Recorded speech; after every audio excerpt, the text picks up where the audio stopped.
Hello and welcome to केम्फी। आज हम स्टार्ट करने वाले some basic concept of chemistry part 6 class 11th। So अगर अभी तक आपने पार्ट 1, पार्ट 2, पार्ट 3, पार्ट 4 और पार्ट 5 नहीं देखा है तो आपको हमारे चैनल केम्फी पे जाना है और वहाँ से आपको पार्ट 1, पार्ट 2, 3, 4, 5 मिल जाएगा। चलिए, माई सेल्फ आफ्ताब पाशा खान। और हमने लास्ट क्लास में कहाँ तक बात की थी? हमने लास्ट क्लास में कुछ क्वेश्चंस सॉल्व किए थे, राइट? कुछ questions related two moles, volume, ये सब के बारे में हमने बात किया था, ठीक है। अभी तक अगर आपने हमारे टेलीग्राम चैनल को ज्वाइन नहीं किया है तो टेलीग्राम की लिंक जो है वो कमेंट सेक्शन में है, ठीक है।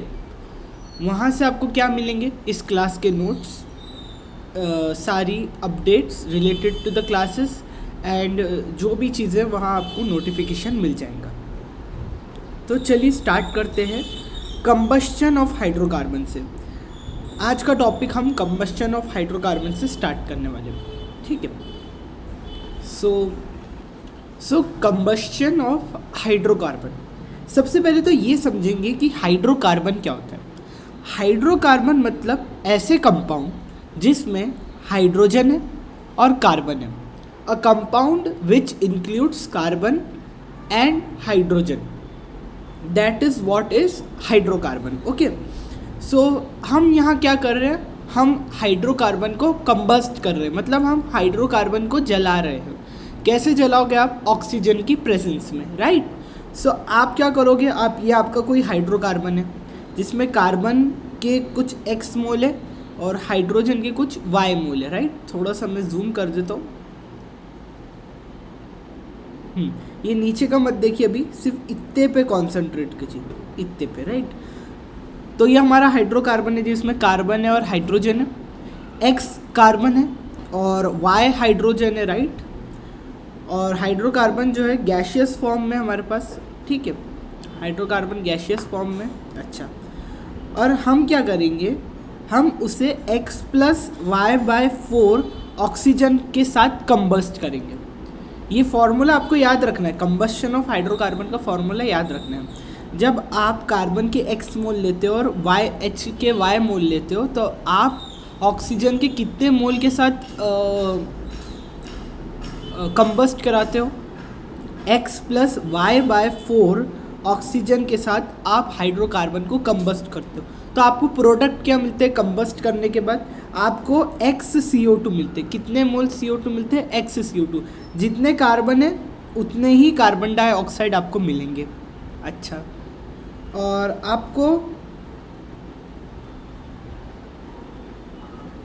आपको साथ में क्या मिलेगा? यहाँ आपको मिलेगा यहाँ वाटर। आपको क्या मिलेगा? वाटर, ठीक है। वाटर कितना मिलेगा? वाटर मिलेगा y divided by 2 times of y/2 water आपको मिलेंगे। जैसे अगर आपके पास y हाइड्रोजन है ना, अगर आपके पास H का नंबर y है तो आपके पास पानी का नंबर कितना हो जाएगा? y divided by 2 times of H2O, है कि नहीं? अगर आपके पास X कार्बन है और Y हाइड्रोजन है तो आपको कितनी ऑक्सीजन लगेंगी टू कंबस्ट दिस हाइड्रोकार्बन?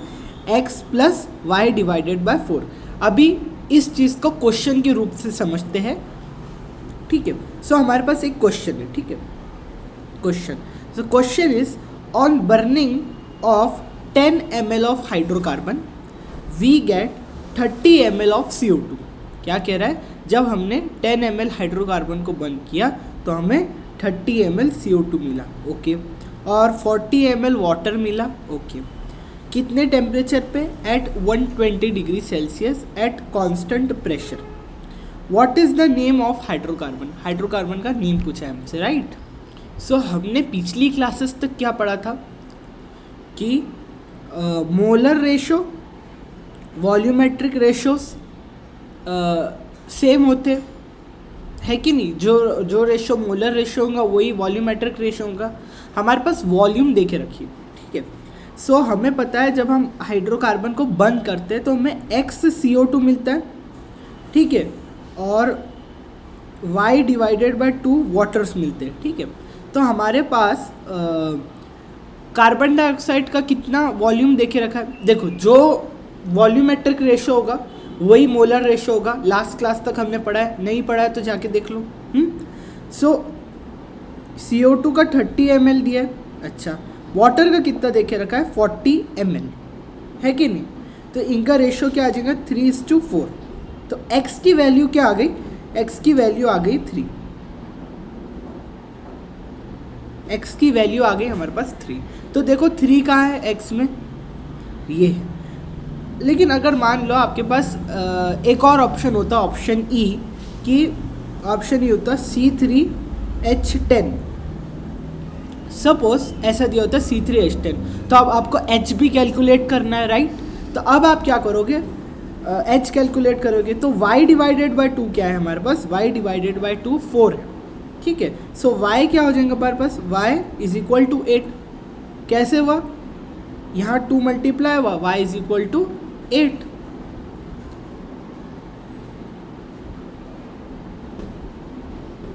अब समझ आया कैसा करना है। वॉल्यूमेट्रिक रेशो जो होगा वही मोलर रेशो होगा, है कि नहीं। और molar ratio volumetric ratio is similar to, is same as stoichiometric ratio, ठीक है।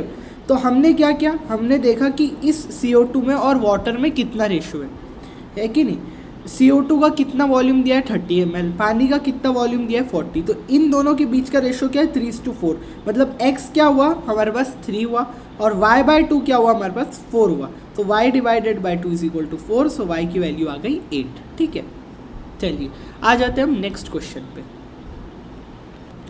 सो हम देखेंगे ये क्वेश्चन ये देखे रखा है that calculate the weight of calcium oxide obtain by heating of 200 kg of obtained by heating of 200 kg of 95% pure limestone, right. देखिए क्वेश्चन क्या देखे रखा है, क्वेश्चन ये देखे रखा है that calculate the weight of calcium oxide obtain by heating of 200 kilo of 95% pure limestone.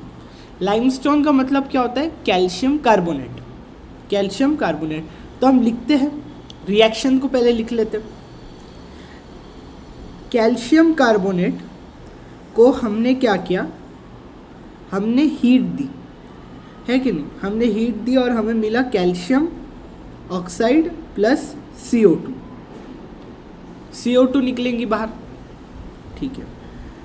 अब इनका रेशो क्या है 1 एंड 1, स्टोइकियोमेट्रिक्स की 1 1 1 हुई। सो हमें क्या देखे रखा है कि हमने क्या किया, हमने 200 किलो लाइमस्टोन लिया जिसमें से 95% प्योर है। 200 किलो में से 95% प्योर है। तो सबसे पहले हम सीधा प्योर ही लिख देते, है कि नहीं। 200 किलो में से 95% प्योर है। सो 95% ऑफ 200 किलो क्या आ जाएगा। देखो आपको यहाँ घुमा के दिया है, आपको ऐसा डायरेक्ट नहीं दे दिया। जैसे फॉर एग्जांपल वो दे देते कि अगर 100 किलो कैल्शियम कार्बोनेट को हीट करते तो कितना कैल्शियम ऑक्साइड मिलता, तब तो हम निकाल लेते थे।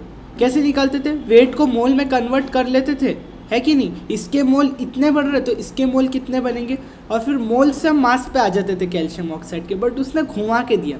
घुमा के कैसे दिया, उसने डायरेक्ट नहीं बोला, उसने बोला 200 किलो का 95% प्योर है, और उस प्योर से ही हमें कैल्शियम ऑक्साइड जो मिल रहा है उसका वेट बताओ। तो सबसे पहले आप 95% ऑफ 200 kgs निकाल लो। सो कैसे निकालोगे, 95 डिवाइडेड बाय 100 मल्टीप्लाई बाय 200। तो ये कितना हो जाएगा, ये 0 से 0, ये 0 से 0 कटा, ये कितना हो गया 95 इंटू 2 कितना हुआ 190। 190 kg is pure calcium carbonate मतलब लाइमस्टोन। ठीक है, इतना समझ आ गया? अच्छा, इतना समझ आ गया।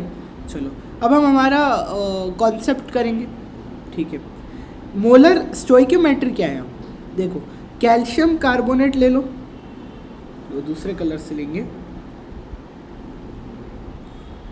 कैल्शियम कार्बोनेट ले लो, इस टू कैल्शियम ऑक्साइड ले लो, दोनों की स्टोइकियोमेट्री 1:1 है कि नहीं?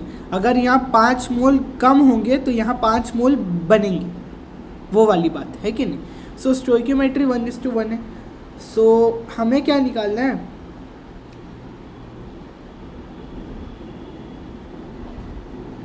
हमें निकालने हैं मोल्स। ठीक है, हमें मोल्स निकालने हैं। तो कैसे करोगे? मोल्स से वेट पे जाओगे, है कि नहीं? सो अभी हमें इस क्वेश्चन में नहीं देखे रखा है कि कितने मोल्स है, हमें स्टोइकियोमेट्री पता है। ठीक है, तो हम मान के चलते हैं कि 1 मोल है। ठीक है, सो कैल्शियम कार्बोनेट का वेट क्या होता है? Molar mass 100। कैल्शियम कार्बोनेट का मोलर मास 100 है। अच्छा, कैल्शियम ऑक्साइड का मोलर मास 56। कैसे आया? देखो, कैल्शियम क्या होता है? कैल्शियम होता है 40। ठीक है, कार्बन होता है 12, ऑक्सीजन होता है 16। इनको ऐड करना आपको 100 मिल जाएगा, राइट? अच्छा, ये हो गया 16। चलो, जब हम इसका मतलब समझ रहे हो, जब हम 100 किलो को कंबस्ट करेंगे तो हमें 56 ग्राम क्या मिलेगा? Calcium oxide. ठीक है, अच्छा, जब आप 1 किलो को कंबस्ट करोगे तो आपको कितना मिलेगा? 56 डिवाइडेड बाय 100। 1 किलो का कैल्शियम कार्बोनेट को हीट करोगे तो आपको कितना मिल जाएगा? 56/100। अच्छा, जब आप 190 को कंबस्ट करोगे तो आपको कितना मिल जाएगा? 56/100 मल्टीप्लाई बाय 190, है कि नहीं? तो आपके पास इसका आंसर क्या आ रहा है? ये क्या हमारे पास, ये आ गया हमारा आंसर। ये कितना हो गया? 106.4 kg। कैलकुलेट करो, आंसर आ जाएगा। सो हमारा आंसर क्या है? 106। ये देखो कैसे हुआ, फिर से समझाता हूँ। हमें क्वेश्चन क्या देके रखा है? जब हमने कैल्शियम कार्बोनेट को हीट किया तो हमें कैल्शियम ऑक्साइड और कार्बन डाइऑक्साइड मिल गया। इतना समझ आया? हमें दिया है कि हमें कैल्शियम कार्बोनेट का हमने कितने कैल्शियम कार्बोनेट को हीट किया है। हमें डायरेक्ट नहीं दिया कि हमने इतने को हीट कर दिया। उसने क्या करा? उसने कहा कि हमने 200 किलो को हीट किया, जिसमें से 95% प्योर है, 95% प्योर है, बाकी 5% इम्प्योर है कि नहीं? और इम्प्योर को हीट करने से कुछ नहीं होने वाला। तो वो 95% 200 किलो का कितना होता है? ये होता है 190 kg। अब निकाल लो, स्टोइकियोमेट्री क्या है इनकी? 1:1 का रेशो है। ठीक है, तो इनके मोल अगर मैं यहाँ 1 मोल लेता हूँ तो यहाँ 1 मोल बनेगा। उसका मतलब क्या है? अगर मैं यहाँ 100 किलो लेता हूँ तो यहाँ भी क्या लूँगा?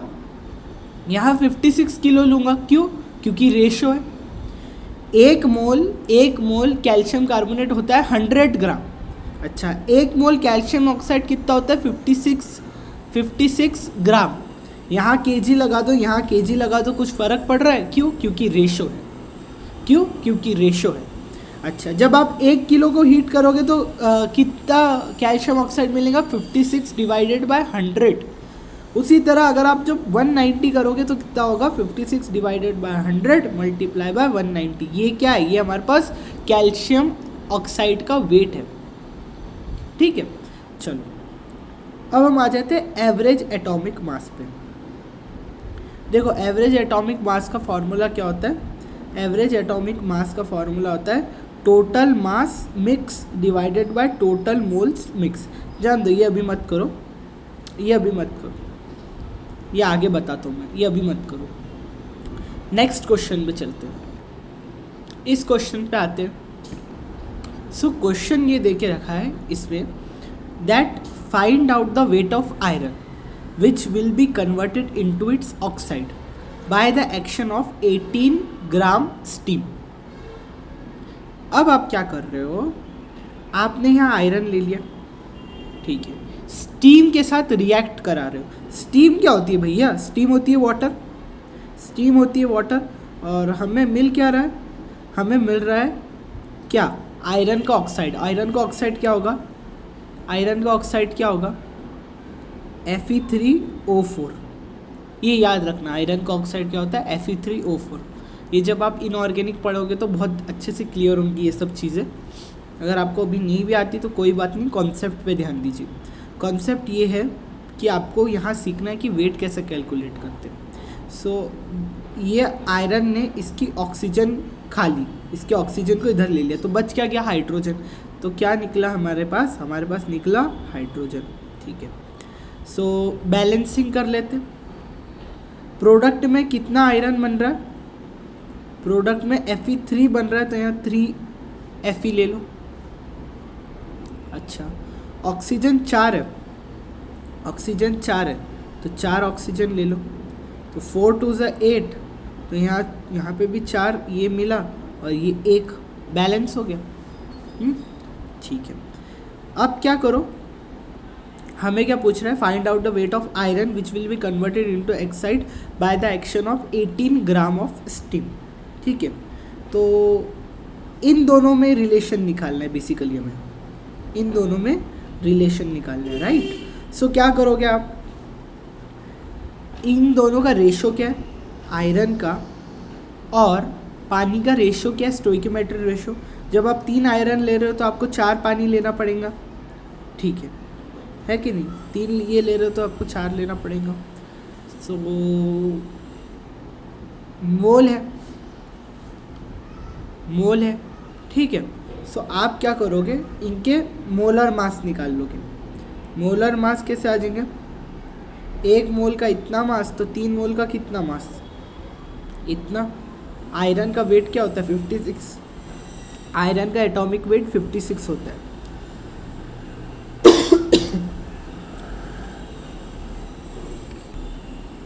ठीक है, अच्छा, पानी का एटॉमिक वेट क्या होता है? 18 ग्राम। ऑक्सीजन का 16, हाइड्रोजन के 2, 18। सो 4 मल्टीप्लाई बाय 18, ये हो गया। अब क्या करना है? अब क्या करना है नेक्स्ट, है कि नहीं? मल्टीप्लाई करना है। जब यहाँ हमें क्या दे के रखा है? जब 18 ग्राम होगा पानी तब क्या होगा? तो यहाँ इतने इतने ग्राम है। सो हम 18 ग्राम जब लेंगे तो आपको कितने आयरन लेने पड़ेंगे? 356 divided by 4। 3 multiply by 56 divided by 4। तो आपके पास आंसर क्या आ जाएगा?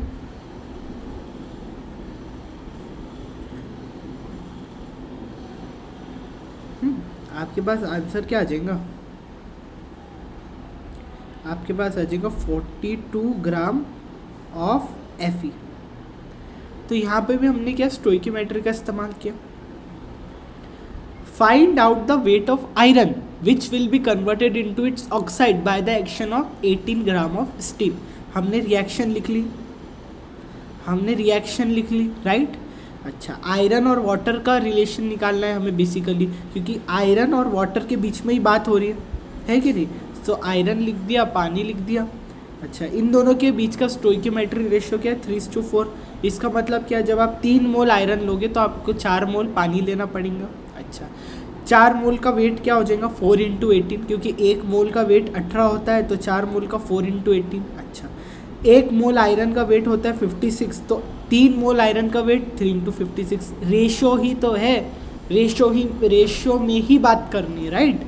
सो जब आप इतना लोगे तो आपको इतना लेना पड़ेगा, जब आप सिर्फ इतना लोगे तो आपको 4 इधर भेजना पड़ेगा। आ गया आंसर। तो हमारा आंसर क्या आ गया? 42 ग्राम्स। समझ आ गया? चलो नेक्स्ट क्वेश्चन पे आते हैं। देखो, ये जो क्वेश्चन है ना, ये मैं जो आपको क्वेश्चन करा रहा हूँ, ये डिफ़िकल्ट कैटेगरी के क्वेश्चन है कि नहीं? ये रैंक डिसाइडिंग क्वेश्चन है। ये क्वेश्चन मैं आपको इजी भी करा सकता हूँ। आपका जो सूडो कॉन्फिडेंस बिल्ड करने के लिए ना, आपको इजी क्वेश्चन भी करा सकता हूँ, बट मैं इस तरह के क्वेश्चन क्यों लेके आऊँ? ताकि आपकी थिंकिंग प्रोसेस बढ़े, ठीक है। सो ये क्वेश्चन उसी तरह का है कुछ भी नहीं, बस थोड़ी सी बात पलटा के दे दिए करना क्या है, ठीक है। तो ये क्वेश्चन बहुत इजी है, बट उस इजी क्वेश्चन को टफ कैसा किया जाता है, बस वही बात है। आपको दिया क्या है कि what volume of air is required, जिसमें 21% ऑक्सीजन है, to burn 900 gram of sulphur. तो आप बर्न कैसे करते हो, ऑक्सीजन के साथ, राइट। सो आपको पहली बात तो रिएक्शन आनी चाहिए। तो आप क्या कर रहे हो, आप सल्फर को बर्न कर रहे हो, किसमें, सल्फर डाइऑक्साइड में। सो सल्फर में आपने ऑक्सीजन मिलाया, तो आपको क्या मिला, आपको मिला सल्फर डाइऑक्साइड, ये मिला, ठीक है।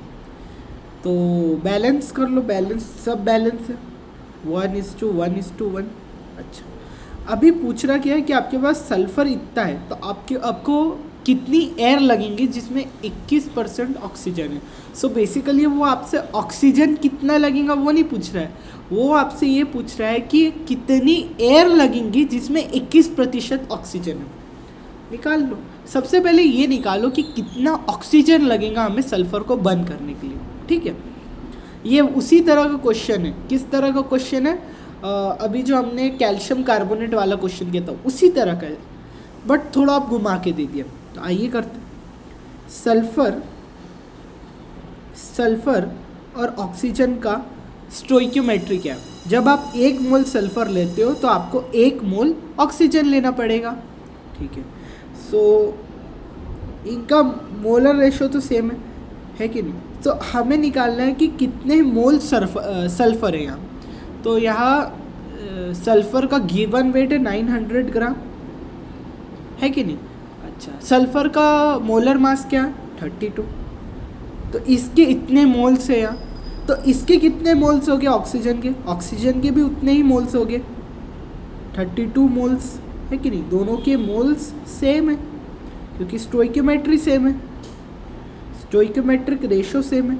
अच्छा, अभी मोल्स दे के रखा है ना, अभी हमें क्या बोल रहा है, कितना वॉल्यूम ऑफ ऑक्सीजन लगेगा, है कि नहीं। तो मोल्स को वॉल्यूम में कन्वर्ट करना मैंने आपको सिखाया है, तो कर लो जल्दी से। सो हमारे पास है 900 डिवाइडेड बाय 32 मोल्स ऑक्सीजन। सो आपको उसको किस में कन्वर्ट करना है, आपको उसे वॉल्यूम में कन्वर्ट करना है। सो मल्टीप्लाई कर दो बाय 22.4 लीटर। सो आपके पास आंसर क्या आ जाएगा, so volume of O2 required to burn O2, sorry to burn O2 नहीं, to burn sulphur, equal to कितना आ जाएगा जब आप 900 बाय 32 को मल्टीप्लाई करोगे, इसको रब कर दो। अच्छा, जब आप इसको मल्टीप्लाई करोगे तो आंसर क्या आ जाएगा हमारे पास, आंसर आ जाएगा 630 litre.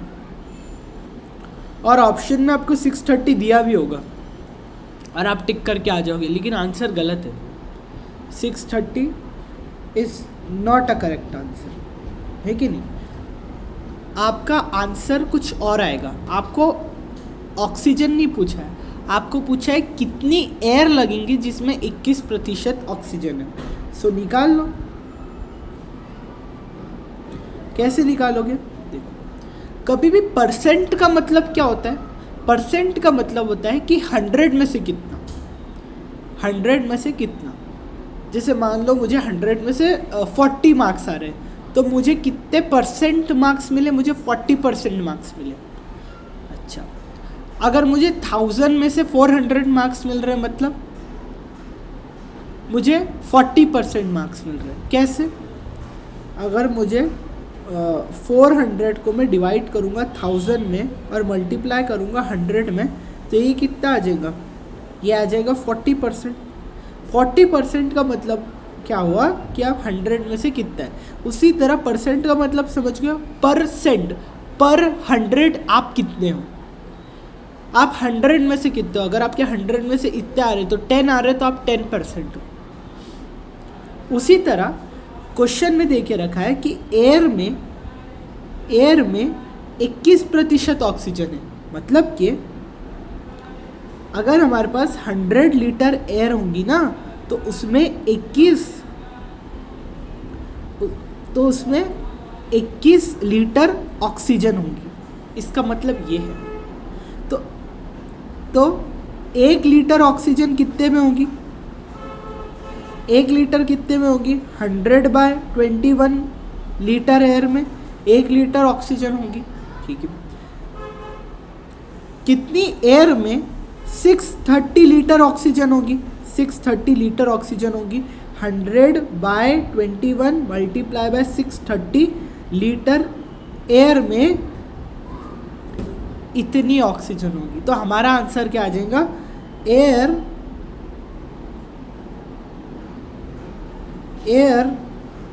Required is equal to 3000 litre. आप कैलकुलेट कर लो तो 3000 लीटर एयर आ जाएगा आंसर आपका। सो 3000 है क्या हमारे ऑप्शन में? हाँ है,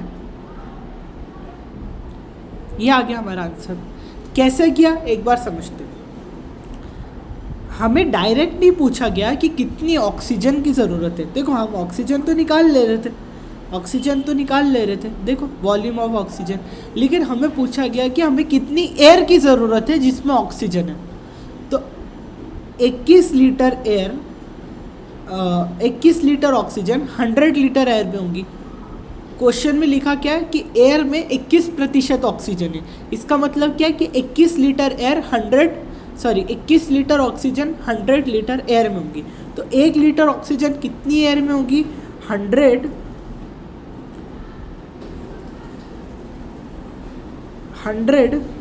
डिवाइडेड बाय 21। अच्छा, 630 लीटर कितने में होगी? 100 divided by 21 multiply by this. तो एयर कितनी लगी हमें? इतनी लगी। अच्छा, कभी आपके क्वेश्चंस आए कि इतनी परसेंट ऑफ एयर, ये देखो ये मैंने कैलकुलेट करके रखा है कि देखो ये वाला अच्छा दिख रहा है, ये वाला रब कर देता हूँ। ठीक है, वही लिखे हुआ है बट मैं थोड़ा ये ज़्यादा अच्छा दिख रहा है। ठीक है, चीज़ वही है। सो ये समझ गए आप? ठीक है, अगर कभी आपको क्वेश्चन आए एयर से रिलेटेड, ऐसी क्वेश्चन आए तो आप क्या करना, कभी भी अगर आपको जैसे मान लो यहाँ पे आपको 630 लीटर ऑक्सीजन थी तो कितनी एयर की ज़रूरत है, तो आप मल्टीप्लाई बाय 5 कर दोगे ना, तब भी आपका आंसर 3000 समथिंग आएगा, 3000 लीटर। तो ये शॉर्टकट है ऑक्सीजन और एयर का रिलेशन। अगर आपको 100 लीटर ऑक्सीजन है और अगर आपको 100 लीटर ऑक्सीजन की ज़रूरत है तो आपको कितनी एयर चाहिए? 100 multiply by 5, 500 volume of air, 500 litre चाहिए आपको। ठीक है, इसका मतलब ये। चलो इतना समझ आ गया। सो आज की क्लास हम यहीं एंड करते हैं क्योंकि हम नेक्स्ट क्लास में हम लिमिटिंग रिएजेंट पढ़ेंगे। ठीक है, ये देखो पूरा लिखा है लिमिटिंग रिएजेंट अच्छे से। सो लिमिटिंग रिएजेंट हम नेक्स्ट क्लास से पढ़ेंगे, स्टार्ट करेंगे, क्योंकि एक साथ लिमिटिंग रिएजेंट है फिर उसके क्वेश्चन है। अगर मैं लिमिटिंग रिएजेंट एक बार स्टार्ट करूँगा तो 1 घंटे का वीडियो और बनेगा। सो वीडियो बहुत बड़ा हो जाएगा और आपको भी प्रॉब्लम आएंगी। तो ये वीडियो देख लीजिए, उसके बाद लिमिटिंग रिएजेंट पे जंप कर लीजिए, उसके बाद फिर इक्विवेलेंट वेट आएगा, इक्विवेलेंट वेट के बाद फिर एक और टॉपिक, देन ख़त्म, चैप्टर ख़त्म। तो ये एक वीडियो पार्ट 6 हो गया, पार्ट 7, 8, 9 3 पार्ट और लगेंगे और फिर आपका चैप्टर ख़त्म हो जाएगा अच्छे से। सबसे पहला काम आपको ये करना है कि जितनी भी पिछली क्लासेस है उसको अच्छे से रिवाइज़ करो, क्योंकि पुराना रिवाइज़ नहीं करोगे तो आगे का समझ नहीं आएगा। क्लियर कट है कि नहीं? सच है बट कड़वा है, क्या कर सकते हैं। सो पुरानी क्लासेस रिवाइज़ कर लो। ये वीडियो हो गया है एंड अभी के लिए। मिलते हैं नेक्स्ट क्लास में, लिमिटिंग रिएजेंट पढ़ेंगे। उसके बहुत सारे क्वेश्चंस मैं लेके आया हूँ, देखो उसके बहुत सारे क्वेश्चंस हैं। लिमिटिंग रिएजेंट है, फिर उसके बारे में है, फिर क्वेश्चंस बहुत सारे, तो बहुत सारी चीज़ें, बहुत क्वेश्चंस, अच्छे लेवल पे क्वेश्चंस है। और लिमिटिंग रीजन पढ़ने से आपके पुराने कॉन्सेप्ट्स भी रिवाइज होंगे, तो पुरानी क्लास पढ़ के आइए तो आपको समझ आएगा, राइट। मिलते हैं नेक्स्ट क्लास में, तब तक के लिए जय हिंद, जय Bharat, thank you so much.